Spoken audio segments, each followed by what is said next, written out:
Thank you so much for being here this morning. I hope that you are feeling bright and chipper and awake so that you don't fall asleep on our presenters this morning, because we've got some great stuff going on for you.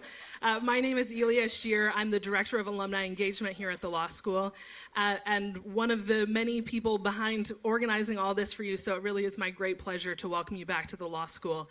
I hope you have a wonderful, wonderful time reconnecting with each other.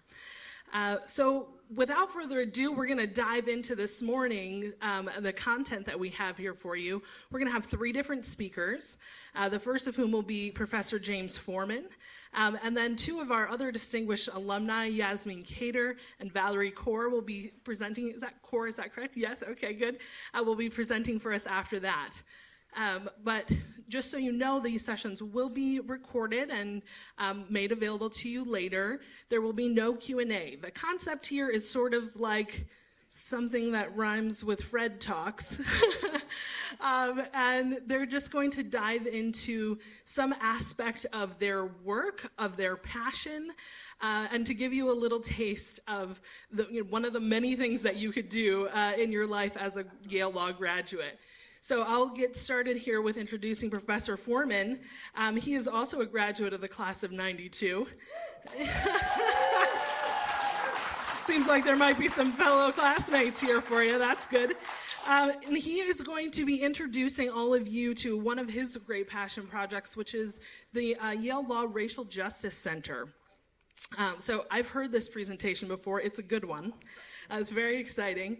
And he is the Skelly Wright Professor of Law here at the law school. He attended public schools in Detroit.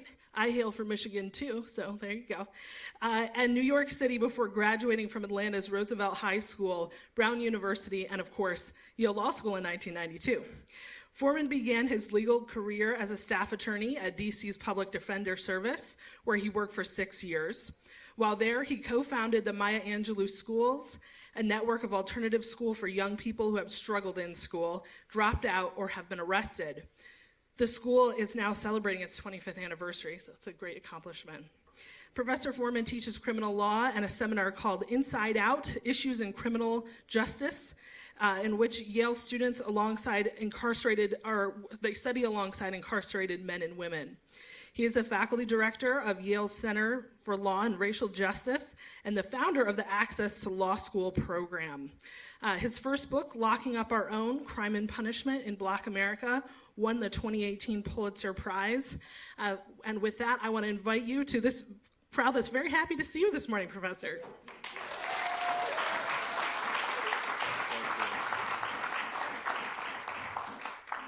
Thank you for that kind introduction.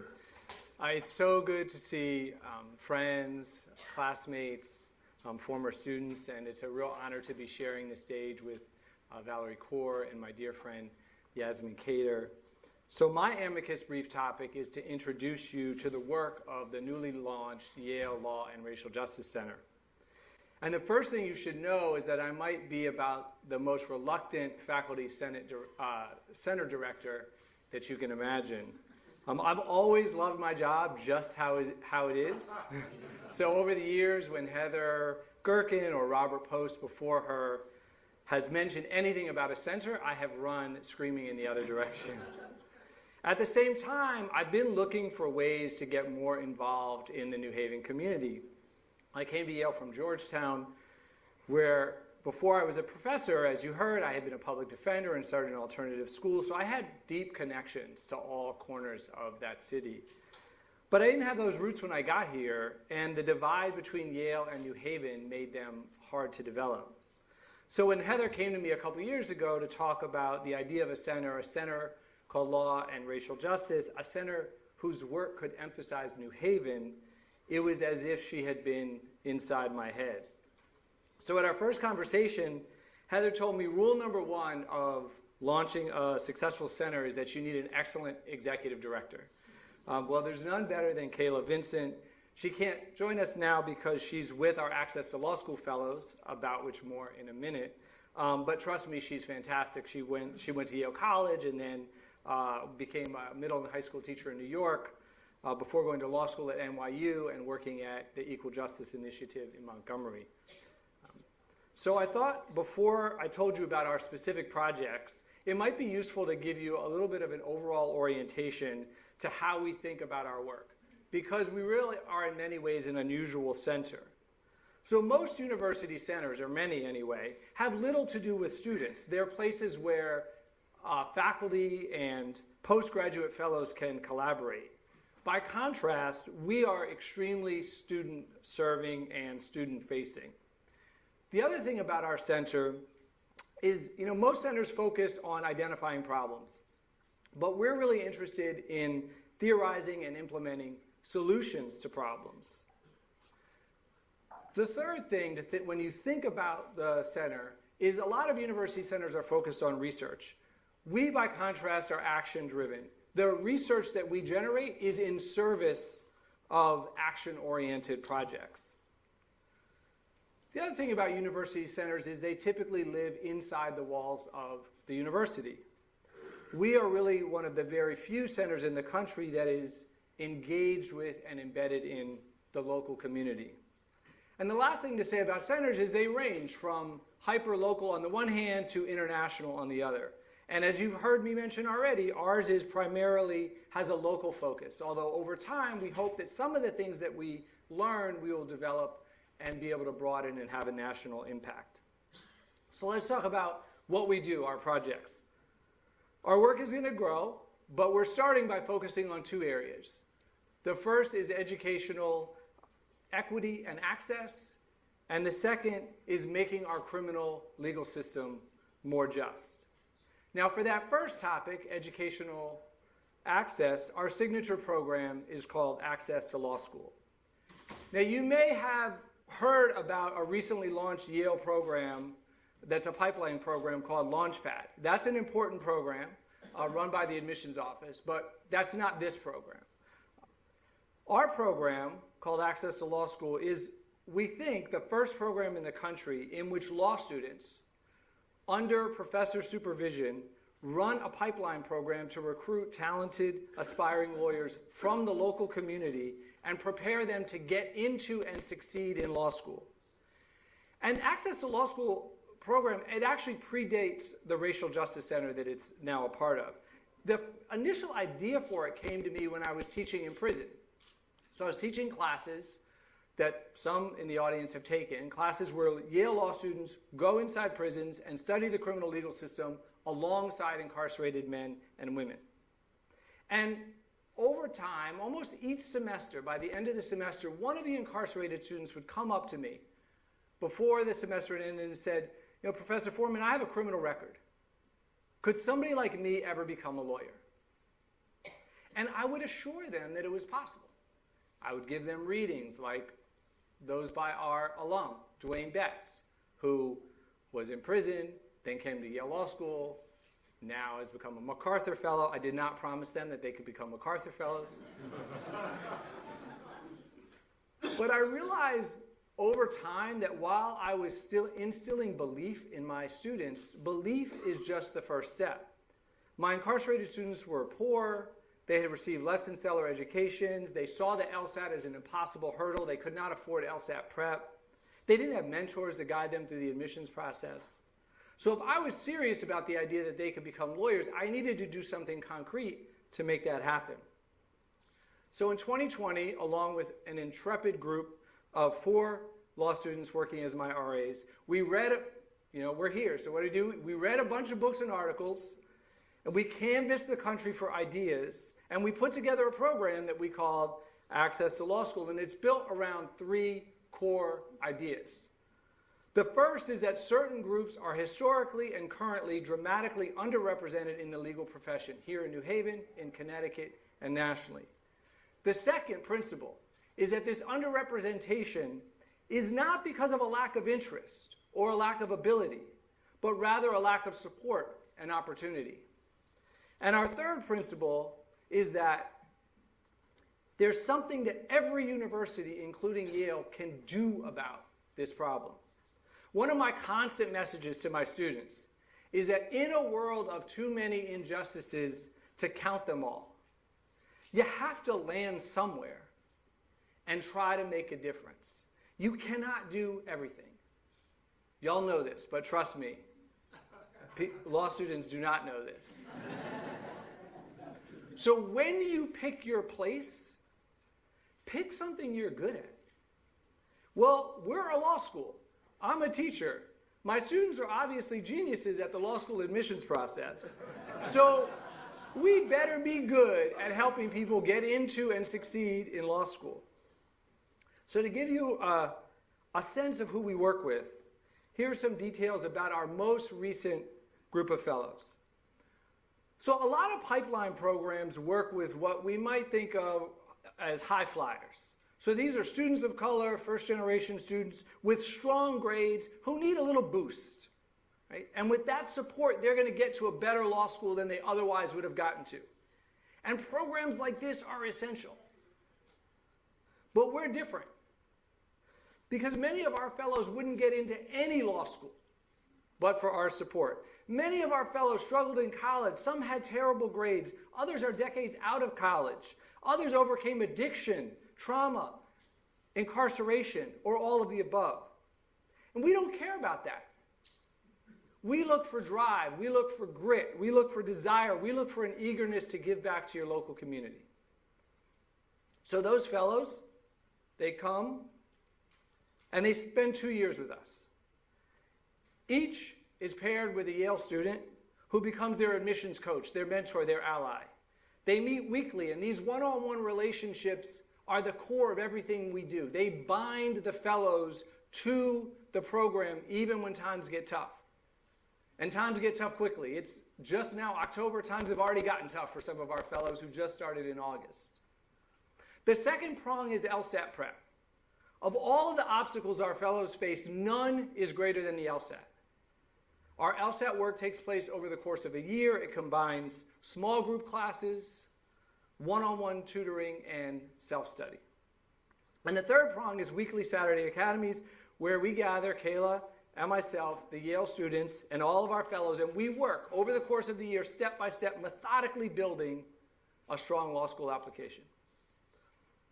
In fact, we just had our first Saturday Academy last month, right here, and we began the process of brainstorming personal statements. We have another one going on this morning, and apologies, I'm going to be leaving as soon as I'm done to go over there. We're meeting in Baker. And indeed, I don't know if we're supposed to be feeling old or we're supposed to be feeling young when we gather together, but here's a sign of age. Today's Saturday Academy is being led by Helen Malley, who is the daughter of one of my law school classmates, of two of my law school classmates, one of whom is here in the room. Dana, where are you, Dana?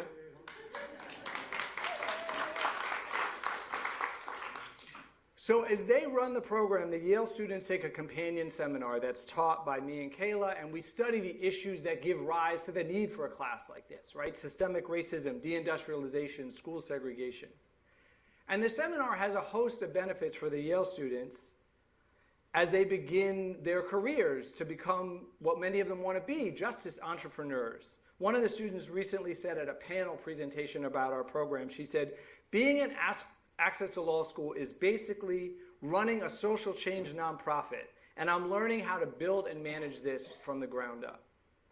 Students also remark on how participating in the program helps them feel more connected to New Haven, a city that students often feel like they pass through but don't develop a deep relationship with. I certainly know that was what my experience was like. And there's one more benefit for our law students that I did not predict, but it's really quite crucial. Our student body is more diverse today than when many of us were students, along a host of dimensions: race, class, many more students who are first in their families to attend college or professional school, and that's a wonderful thing. I fought for it. I will keep fighting for it. But often these more diverse students arrive and they still feel like outsiders. They still feel like guests in this building, not hosts. Many of our students walk into this place and they feel like maybe somebody made a mistake. Maybe they don't really belong. They feel like imposters, and they call it imposter syndrome. And I get it. I felt like that too. Students like these flock to the Racial Justice Center and the Access to Law School program because they want to give back, And in our program, working as coaches and mentors, they have to teach our fellows about overcoming imposter syndrome. And doing that, teaching somebody else to believe that they belong, is a powerful way of learning to believe it yourself. So a program like ours ends up being an important way of making this law school experience more meaningful, more inclusive, and honestly, on bad days, just like more tolerable for the increasingly diverse students who walk through our hallways. So I've been speaking about the benefits of the program for the law students, but it's not going to mean much unless we improve outcomes for our New Haven fellows. So what happens after we work together? Yale students, New Haven fellows, 2 years, being persistent and tenacious and passionate, holding high expectations, and most of all, being loving. Well, hopefully, law school. So here's my favorite slide of all. This is what I look at if I'm ever having a bad day. These are the photos from our original class of 2020. They were with us for 2 years. They did all the things that I just described, and now, just this past August, they began their law school careers, 1 at Villanova, 6 at University of Connecticut, and 1 here. Thank you.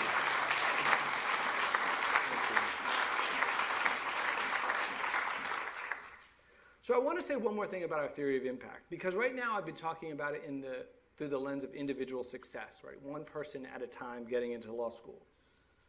But we think that over time our impact is going to be community-wide.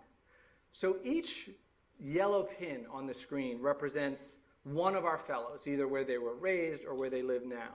And to orient you, the pink pin is Yale. Now New Haven, you all know, is small. Our fellows come from concentrated places. Many live or from neighborhoods just around the law school, Dixwell, Newhallville, Fairhaven. And we see this concentration as working to our advantage because we imagine a collective that will over time draw strength from their numbers. First the 8 you saw, then 10, 20, then 30, then 50, then 100 or more New Haveners from underrepresented groups who have done what people thought was impossible, who have done what they themselves thought might be impossible. They made it to and through law school. And we think that's going to forever change the city. It's going to change the kind of lawyers who practice here. It's going to change the kind of legal services that are available. It's going to change what it looks and feels like when you walk into criminal or civil court downtown and see a more diverse bar. And eventually, over time, a more diverse bench. So in my last couple of minutes, I just want to say a quick word about our next project, which we're launching right now, this semester, and it's called New Haven Neighbors for Justice. The project starts with a question, one that Kayla and I have been asking around town for the last few months. And this is the question: how many of your neighbors are in jail? Now, I can tell you right now that when I ask this question on Yale's campus, most people are confused. They think I might be a little off.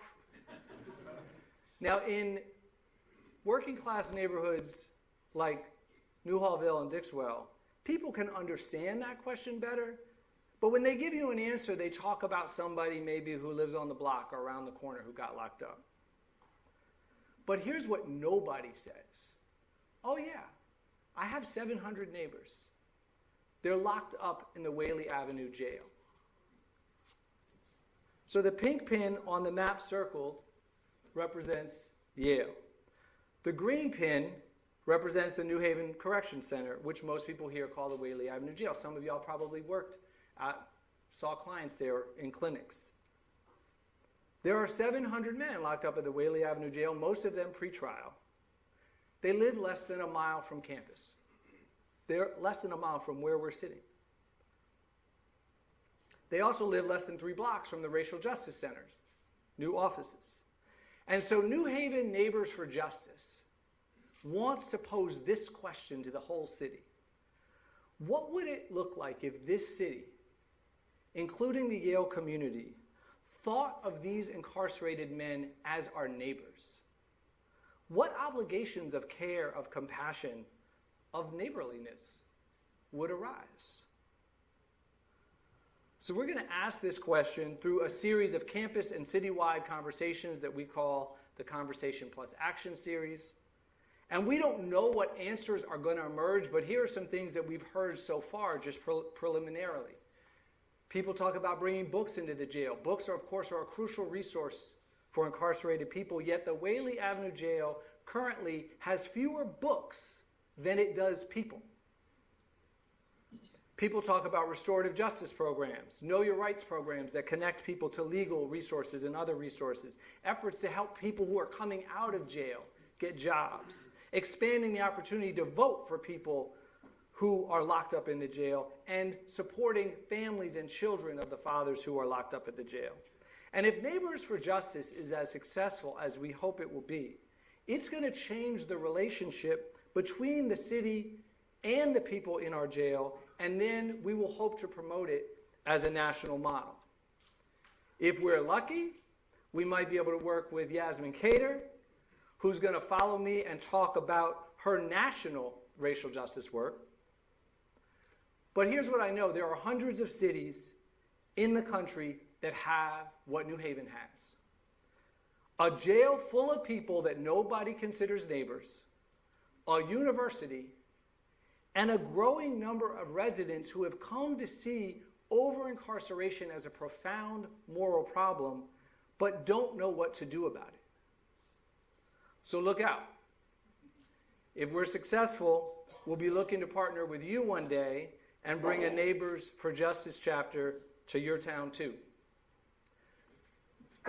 Y'all know where to find me, james.forman@yale.edu. This is our email address. Thank you for coming back to New Haven. Thank you for listening.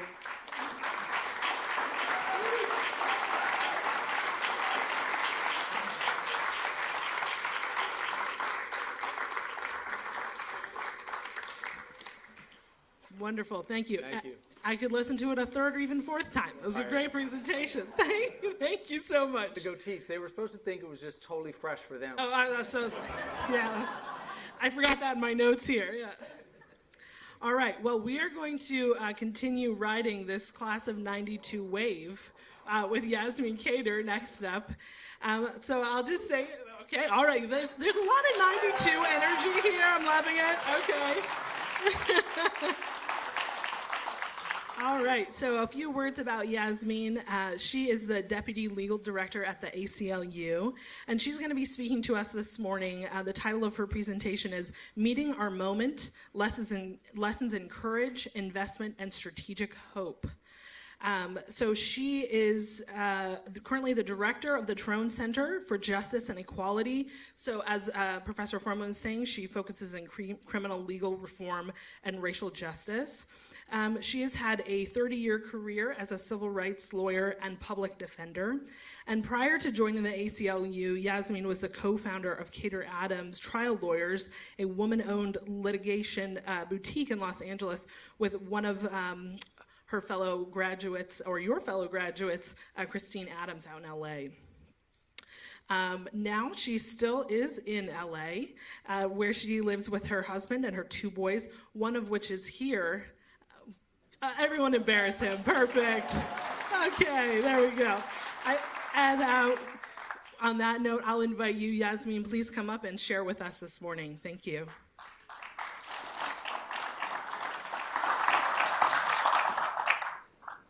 Can you hear me? I don't know if I have a light here. Let's try that. There we go. There we go. Okay. Can you hear me? No.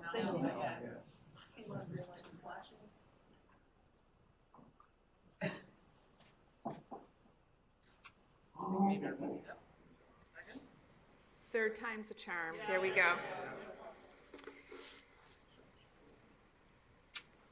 I love following James.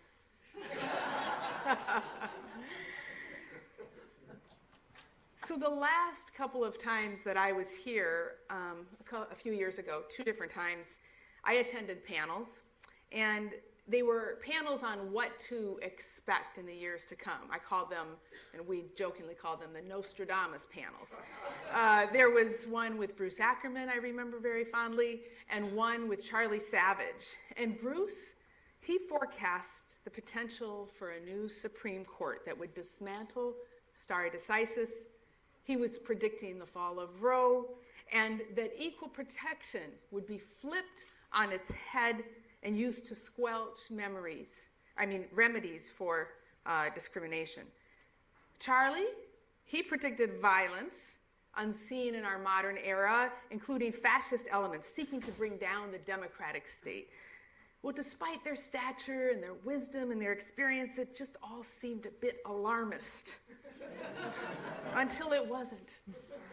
And so here we are, and they were right.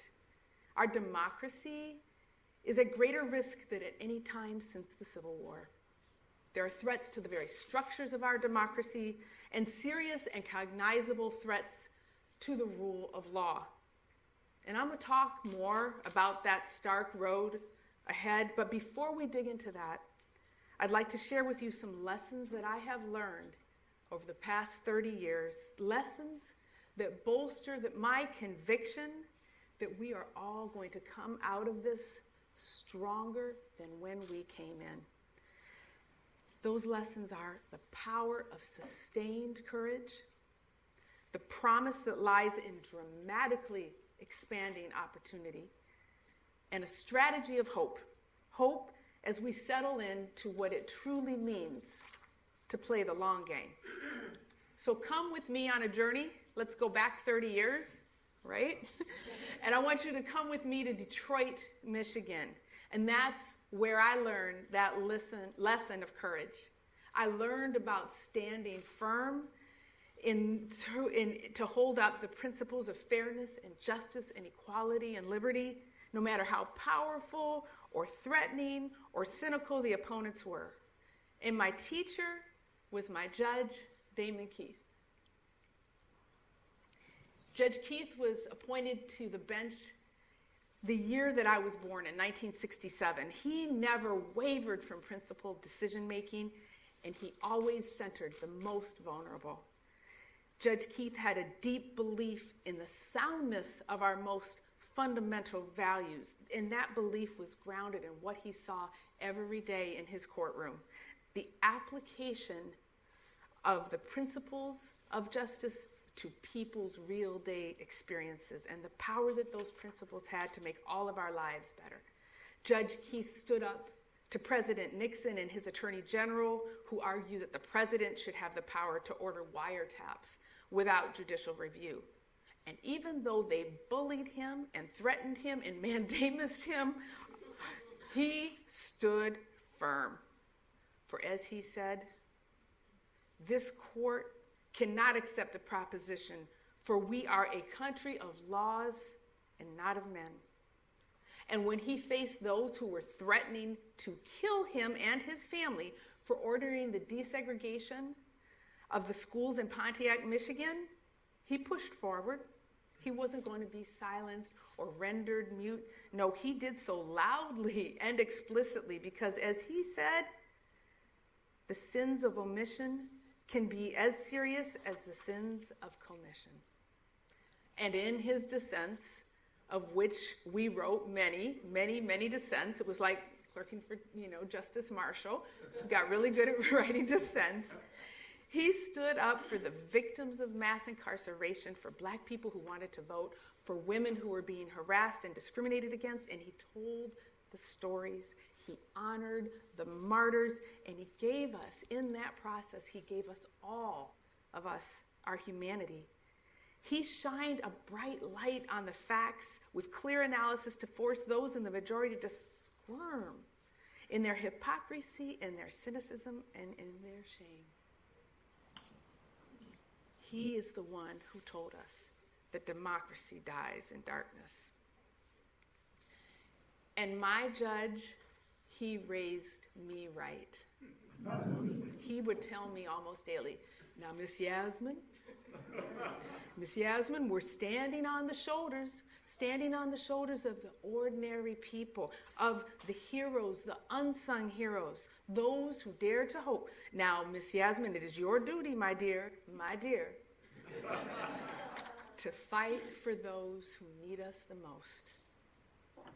So I did what a good law clerk does, and I followed my judge's instructions, which led me to my next teacher, who I met in a crowded cell behind a juvenile courtroom a few years later when I was practicing with James in DC Public Defender's office.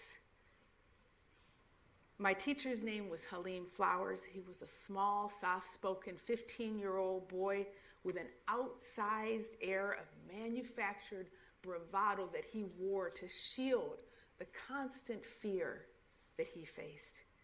He was raised a stone's throw from the nation's capital in extreme poverty, where he sporadically attended crowded and underfunded schools and endured suffocating violence. In Halim's words, senseless violence darkens our community like black clouds as winds blow bullets that tear down lives like a hurricane.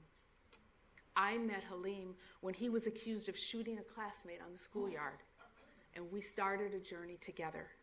After a stint in an abusive group home, he ended up with a felony murder conviction and a 40-year prison sentence. But for the next 22 years, Halim defied all of the odds.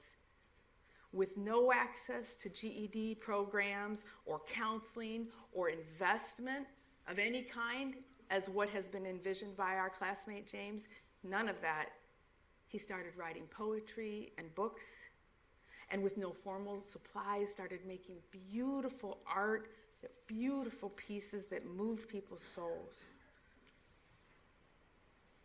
So now Halim is celebrated, and he is put up as an example of contrition and personal resolve and strength. But the hard truths we share in the quiet moments.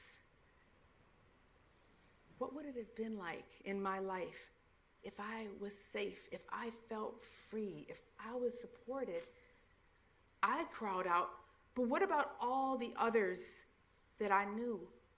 Who could they have become? What was their promise? And what was their potential for their families, for their communities, for themselves?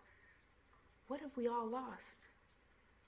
Yet despite looking into the fire of truth, Halim brings it back, and he brings it back so beautifully. I have so much hope for me and for those behind me. We just have to help to make the kids feel safe.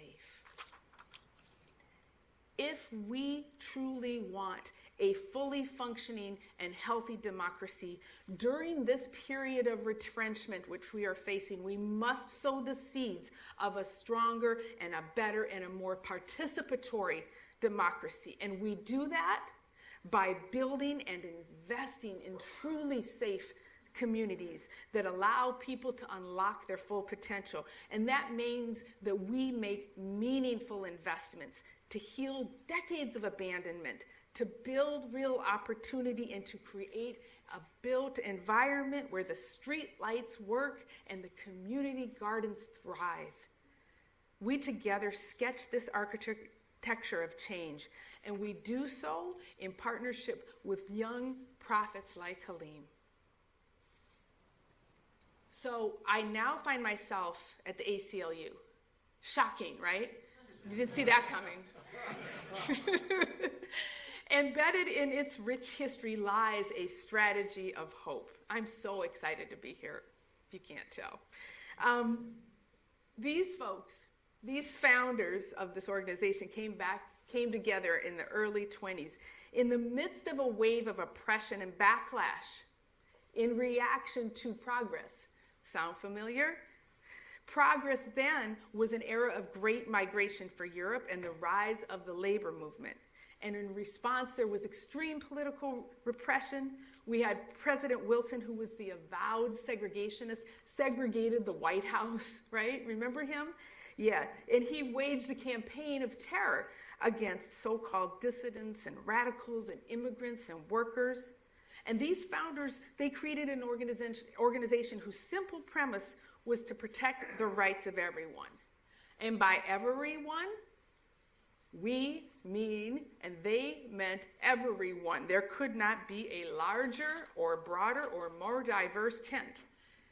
They spoke the truth to power and made a record of what they wanted. They made that record in the courts, in the political sphere, and in the streets. And they spoke this truth and they made this record knowing full well they were going to lose those battles in the short run, but with the vision that in the long run, there was immeasurable value in the fight.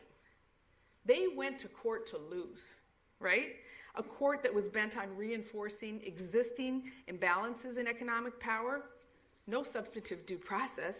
So they used the court process for narrative change and to build a record of what should be. They stood up for John Scopes and lost, right? But dramatically shifted our national consciousness where that shift had not occurred before and would not have happened but for that fight. And they won outside of court. They were visionaries.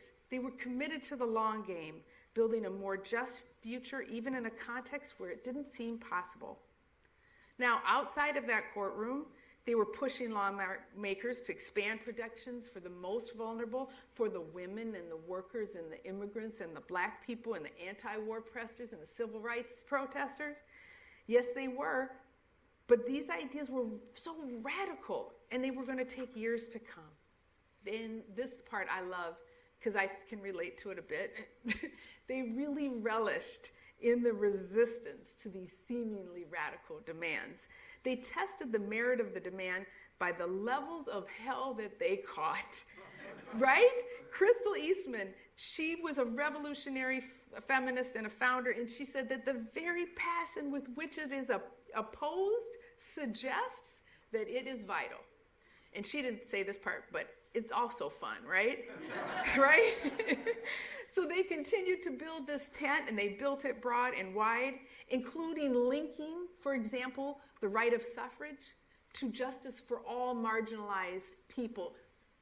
Intersectionality, right? All right, they embraced that, and they employed what they did, which inspires me, is a strategy of hope. As noted by the activist leader Václav Havel, hope as a state of mind, not as a state of the world. Hope is the ability to work for something because it's good, not because you think it's going to succeed right now. Hope that gives us strength to try new things, even in conditions that seem hopeless. Okay, so here we are. Okay, let's dig in a little bit. We're looking at a Supreme Court that is threatening to erode its own legitimacy, doing away with expansion of rights, doing away with substantive due process. Last term, they came for liberty. We saw the fall of Roe under the guise of originalism. They chipped away at private right of action. The court dismantled the legitimacy of the administrative state under the guise of states' rights, but then undercut states' rights to regulate guns under a very stretched interpretation of the Second Amendment. And they took us to a place, as Justice Sotomayor says, where separation of church and state has become a constitutional violation. All right, this term, they're coming for equality. And they've chosen a series of cases that threaten to overturn precedent, to significantly block progress, and to catapult us back. They're forcing a color-blind interpretation of the Constitution that, as our newest justice made clear, even defies an originalist view.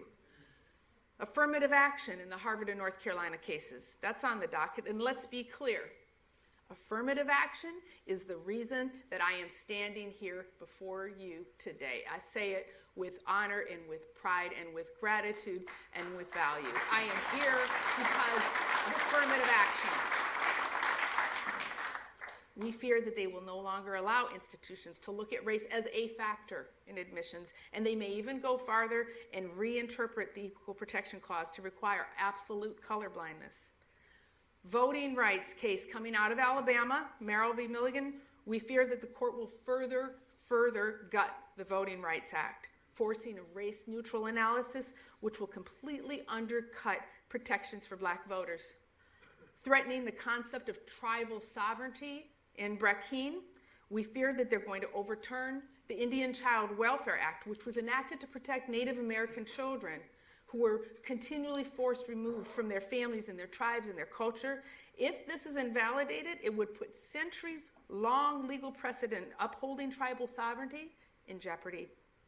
We're facing the fact that the rights of our LGBTQ plus community will be further curtailed. The other side is arguing that the Constitution somehow bars the state from promoting equality. And in Moore v. Harper, watch this one, watch this. They are granted cert on the independent state legislature doctrine, creating a mechanism to entrench gerrymandering and reshape federal elections. The court could give state legislatures sole unchecked responsibility in drawing congressional districts. Beyond the court, there's threats to the very structures and principles of our democracy, threats from within, as they say, that seek to dismantle the fair election and full enfranchisement. And the virtue of our discourse is crumbling, as is the integrity of our cultural norms. We're in a very different social environment now. Racist discourse and the deafening silence, right, of political elites signals to folks that the norms have shifted, and it's giving a license to express and act upon these beliefs.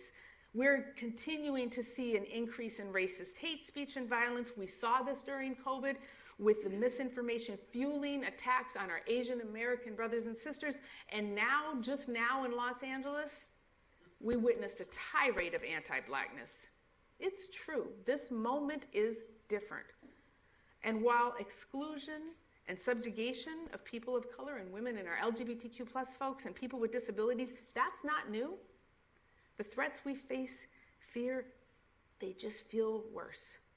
We have taken a large leap backwards and our institutions are under attack. So winter is coming, winter is here.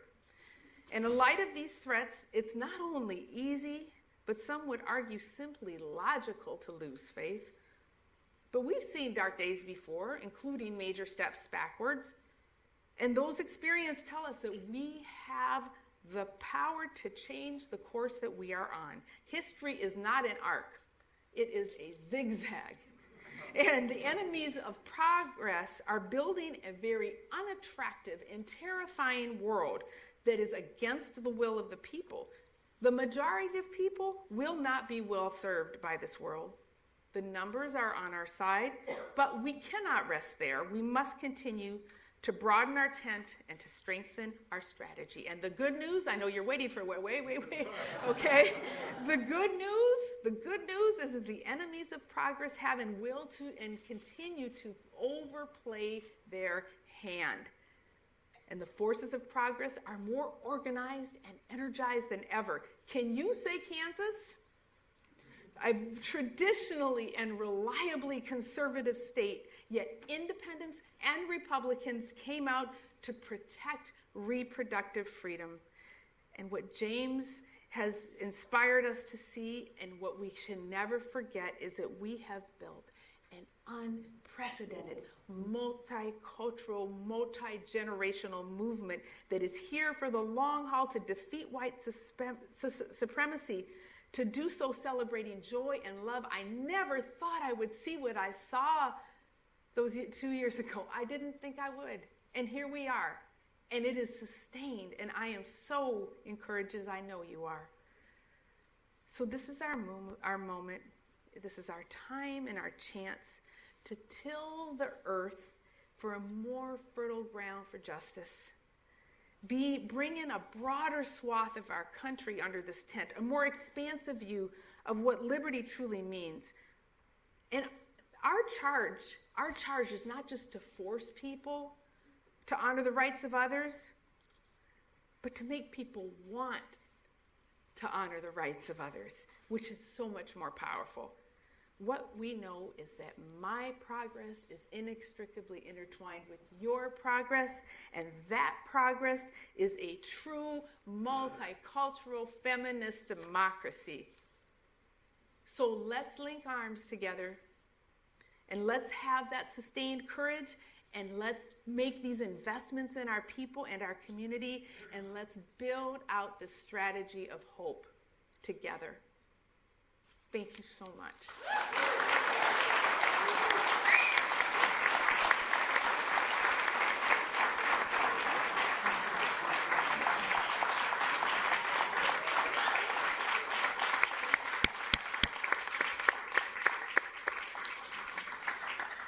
Wow, we are on a good roll this morning, huh, folks? Whew. Okay. Thank you, Yasmin. Sorry, I'm seeing Valarie here. That's on my notes. All right, so our last speaker for this morning is Valarie Kaur. She is a graduate of the class of 2012. She is a civil rights leader, best-selling author of See No Stranger, and founder of the Revolutionary Love Project. Her talk title for this morning is Love as a Force for Justice. She is a renowned civil rights leader, lawyer, and as I said, a award-winning author, but also filmmaker, educator, innovator, and she sort of burst into the global consciousness when her 2016 Watch Night Service address went viral with 40 million views worldwide. Her question is this the darkness of the tomb or the darkness of the womb, which reframes the historical moment and has become a mantra for people fighting for change? Today, she leads the Revolutionary Love Project, equipping people with the practical tools to build beloved community to transform the nation from the inside out. This fall, Valarie was invited to the White House for her first ever Uniter ceremony, where the President Biden honored her as one of 16 leaders whose work is healing America. Valarie became an activist when a Sikh father and family friend, Balbir Singh Sodhi, was the first person murdered in hate violence in the aftermath of 9/11. For 2 decades, in his memory, Valarie has led visionary campaigns to tell untold stories and change policy on issues ranging from hate crimes to digital freedom. In 2021, she led the People's Inauguration, inspiring millions of Americans to renew their role and build a healthy, multiracial democracy. Her work has ignited a national movement to reclaim love as a force for justice. Valarie earned degrees at Stanford University, Harvard Divinity School, and here at Yale Law School, and she holds several honorary doctorates. She is a daughter of a Punjabi Sikh farmers, and Valarie grew up in the farmlands of California, where her family has lived for more than a century. Her grandfather gave her Sikh wisdom through stories and songs that showed her the way of the Sant Sipahi sage warrior. The sage loves, the warrior fights. In it is a path of revolutionary love. Please come up and share your talk with us.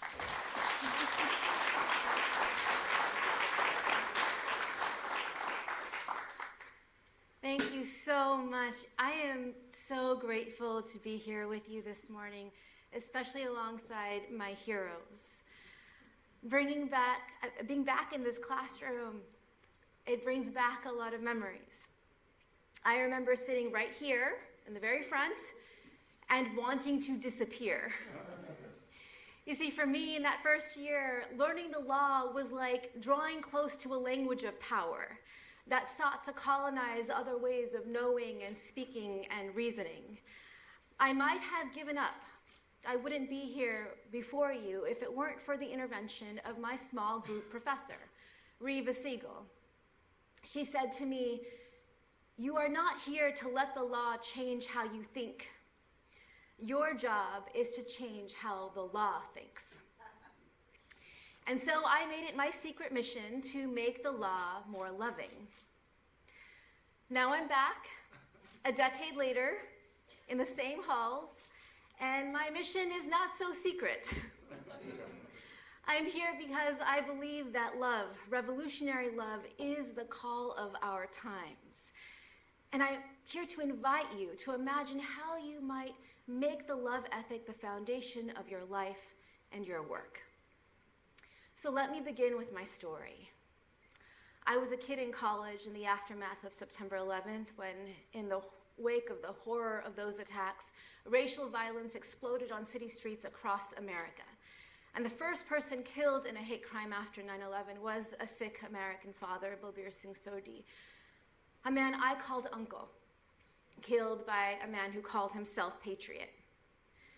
His murder turned me into an activist. It brought me to this law school, and for the last 2 decades, with every film, with every lawsuit, with every campaign, I thought we were making the nation safer for the next generation. Then I became a mother at the onset of the 2016 election season. And as I watched white supremacist violence skyrocket and anti-democracy forces gain ground and hate reach levels as high as they were in the aftermath of 9/11, I realized as I was putting my children to sleep that I was raising small, brown, sick American children in a nation more dangerous for them than it was for me. My son heard his first racial slur at 4. I was 6. And I have to reckon with the fact that for all my tools as a civil rights activist, that there will be moments on the street or in the schoolyard when I will not be able to protect him. Sometimes when I put my babies to bed,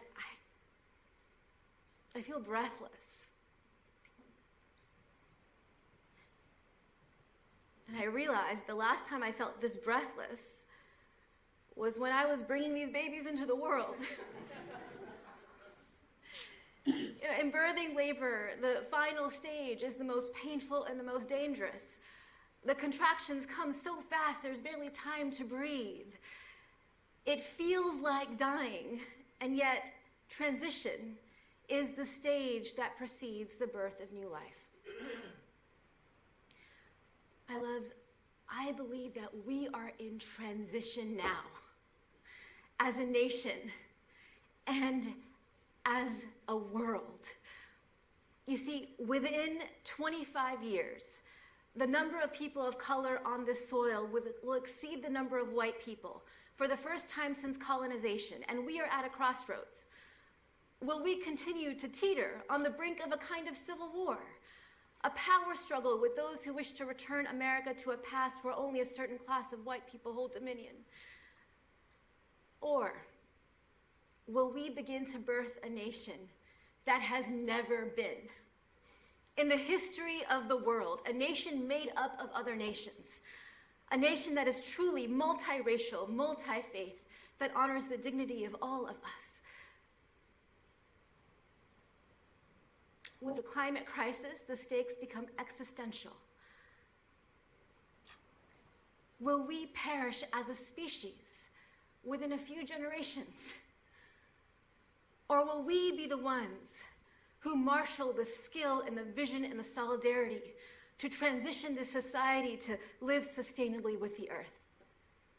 Is this the darkness of the tomb or the darkness of the womb? I choose to labor for that nation, that world that is longing to be. And I believe every single one of us here has a specific role in that labor. You see, I believe that the social and political crises of our time are fueled by a deeper spiritual crisis, a constriction of the human heart, the choice to stand for some of us instead of all of us, in policy, in word, and in deed. And that means that we need sound government. We need just democratic institutions. But the only way that those just policies will last is through a shift in culture and consciousness, a way of being, a way of seeing that leaves no one outside of our circle of care. A revolution of the heart, what I call revolutionary love. This is why I believe that revolutionary love is the call of our times. Now, for most of my life, whenever anyone stood up on a stage and said love was the answer, I would roll my eyes.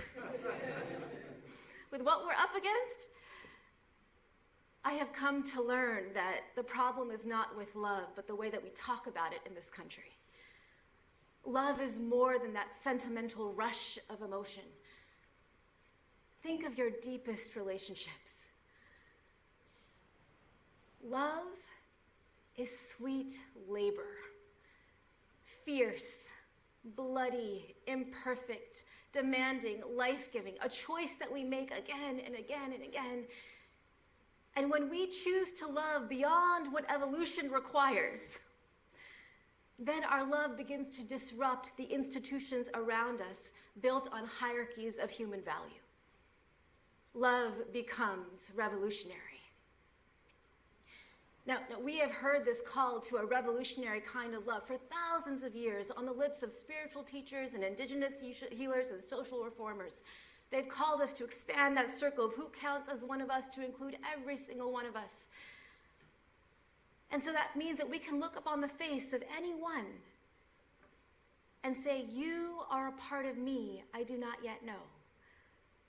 You are a part of me I do not yet know. That awakening of human consciousness that began in the Axial Age became the root of our modern declarations of human rights.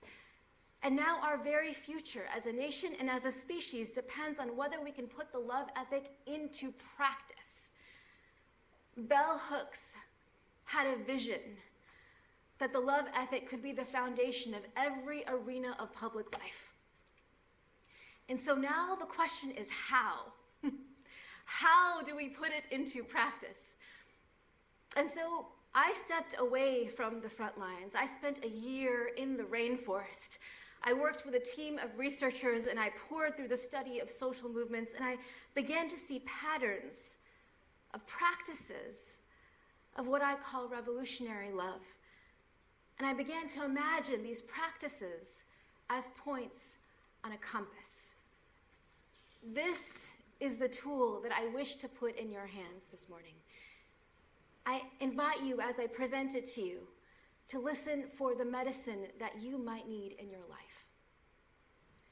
So imagine that you're holding this compass in your hands.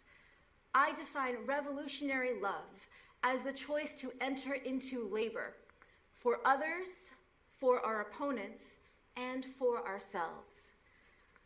Point the compass to an other. That practice I call see no stranger. And it begins with that inner ring. It begins with wonder. Can you look upon the face of anyone in this room, on the street, in the subway, on the screen, and can you say in your mind, sister, brother, sibling, beloved, you are a part of me I do not yet know? When we do that, we are retraining our eye to see differently. You see, we all carry unconscious bias. Within a split second, our minds decide whether the face in front of us belongs to us or them. But we now know that we can retrain our eye to see differently, to see all others as kin. It sounds really simple. But what we see, how we see, shapes what we do.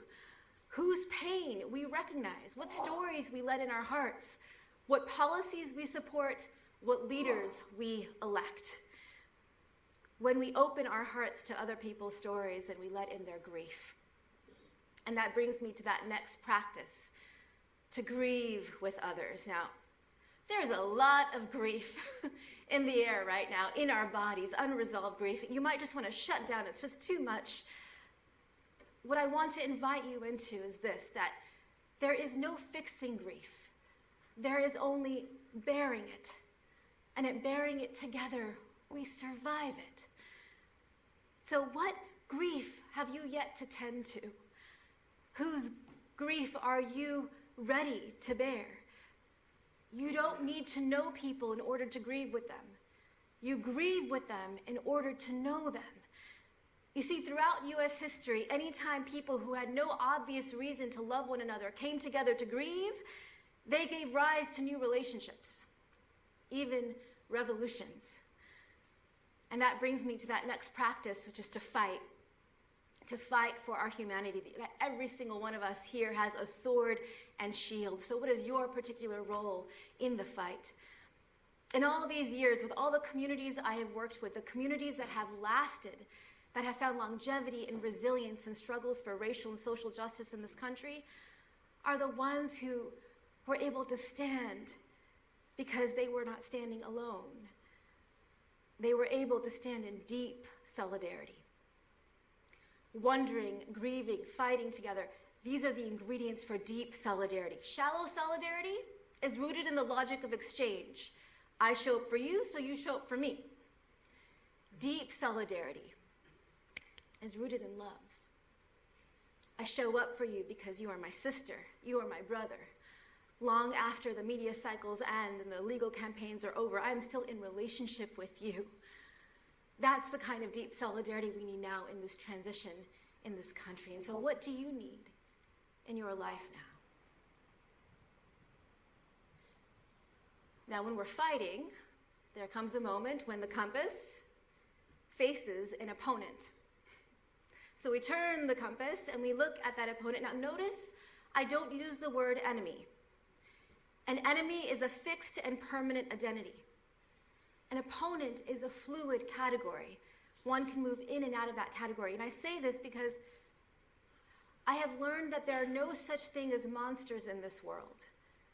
There are only human beings who are wounded, who act out of their own insecurity or fear or rage. That doesn't make them any less dangerous. But when we see their wound, we see their humanity, and we preserve our own. And so this practice is called tend the wound. But notice it begins in that inner circle. It begins with tending our own wounds. Rage. How many of us have been taught to suppress our rage in the name of love and forgiveness? But no, my love, the solution is not to suppress your rage or to let it explode. The solution is to process our rage in safe containers, to move that energy. And once we move that energy, we can ask ourselves, what information does my rage carry? We can choose to harness that energy as creative energy for what we do next. Now, for some of us, what we do next might be listening to our opponents. The primary goal of listening is not to legitimize them, or even compromise with them, or even change them. The primary goal of listening to our opponents is to understand them. For when we understand them, we're gaining information for what we might do next. And that leads me to reimagining. Now, we've been about resistance for a long time, haven't we? Resist, and we needed to resist in order to survive. But if we're only resisting, we are not generating the world that needs to be. We're not generating anything new. My invitation is to protect spaces to reimagine the world as it ought to be. And if we're gaining information from our wounds and their wounds, if we're gaining information for how to reimagine a context, a solution, an outcome, a policy that doesn't leave anyone behind, that holds up a vision that perhaps even our opponents might see themselves in. Now, I know what I'm inviting you into is courageous work, because a few years ago, we decided to reach out to Bob Your Uncle's killer. And we began a process of reconciliation. It took 15 years of processing my grief and my rage for us to make that call. But once we did, beneath the slogans and the sound bites and I began to hear Frank Roque's story. I began to see his wound. And in speaking with him, I began to learn that so much of white nationalist rage in this country is a symptom of unresolved grief. They are grieving the illusion that this nation ever belonged just to them in the first place. It might not be my role to tend to that grief, but it might be one of yours. You see, each of us has a different role in the labor of revolutionary love at any given time. Folks are calling this the new nonviolence because it makes space for us to play different roles.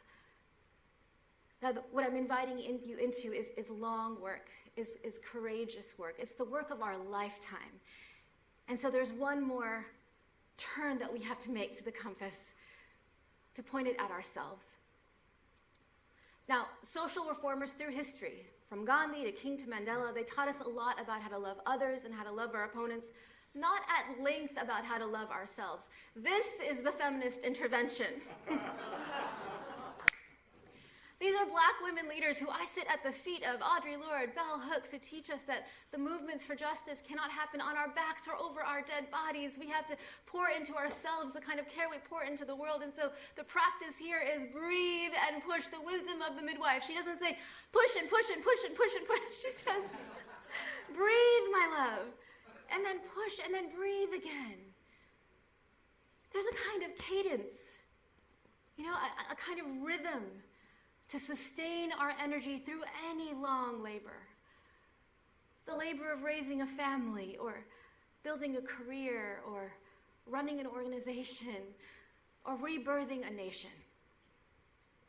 And so how are you breathing every day?